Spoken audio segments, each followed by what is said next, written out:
आओ बच्चों आ गए बच्चन गिल गिल पाशा।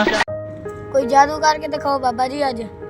बाबा जी बड़ा अरसा हो गया, आज भी कोई करिश्मा करके दिखाओ। हाँ, ठीक हो गया मेरा बच्चा। ਅੱਜ ਦਾ ਜਿਹੜਾ ਨਾ ਤੁਹਾਨੂੰ ਜਾਦੂ ਕਰਕੇ ਵਿਖਾਣਾ ਵਾ ਮੈਂ ਪੈਪ ਦੇ ਜ਼ਰੀਏ ਤੇ ਇਹਨੂੰ ਚੈੱਕ ਕਰ ਕਿ ਬਿਲਕੁਲ ਇਹਦੇ ਵਿੱਚ ਕੋਈ ਚੀਜ਼ ਨਹੀਂ ਹੈਗਾ। ਦੇਖ ਦੇਖਦਾ ਪਿਆ ਨਾ, ਇਹਦਾ ਮੂੰਹ ਵੀ ਦੋਨੋਂ ਪਾਸੋਂ ਆ। ਦੇਖ ਦੇਖ ਰਿਹਾ ਨਾ, ਕੋਈ ਚੀਜ਼ ਨਹੀਂ ਹੈਗੀ ਇਹਦੇ ਵਿੱਚ, ਦੋਨੇ ਪਾਸੇ ਠੀਕ ਹੋ ਗਿਆ। ਐਸ ਬੱਚੇ ਦੇ ਤੈਨੂੰ ਮੈਂ ਜਾਦੂ ਕਰਕੇ ਵਿਖਾਣਾ। ਠੀਕ ਹੋ ਗਿਆ ਮੇਰਾ ਬੱਚਾ। ਹਾਂ ਸਾਰੇ ਤਿਆਰ ਆ ਮੇਰਾ ਜਾਦੂ ਦੇਖਣ ਵਾਸਤੇ?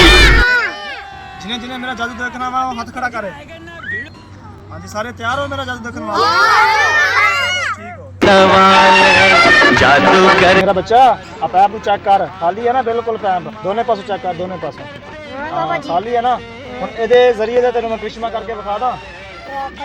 पाशा सुन मेरे राजा 1 2 9 देख फूक आ रही तेरे वाल, देख तेरे वाल फूक आ रही, कुछ है पैप दे विच? ਲੈ ਮੇਰਾ ਬੱਚਾ ਆ ਪੈਪ ਪਕੜ ਤੇ ਆ ਮੇਰੇ ਛੋਟੇ ਬੱਚੇ ਦੇ ਨਾ ਐਵੇਂ ਰੱਖ ਕੇ ਇਥੋਂ ਹਵਾ ਕਰ। ਦੇਖ ਤੈਨੂੰ ਕੀ ਨਜ਼ਾਰਾ ਨਜ਼ਰ ਆਉਂਦਾ ਵਾ। ਮੈਂ ਜਾਦੂ ਕੀਤਾ ਵਾ, ਤੁਸੀਂ ਆਪਣੀਆਂ ਅੱਖਾਂ ਨਾਲ ਦੇਖ ਸਕਦੇ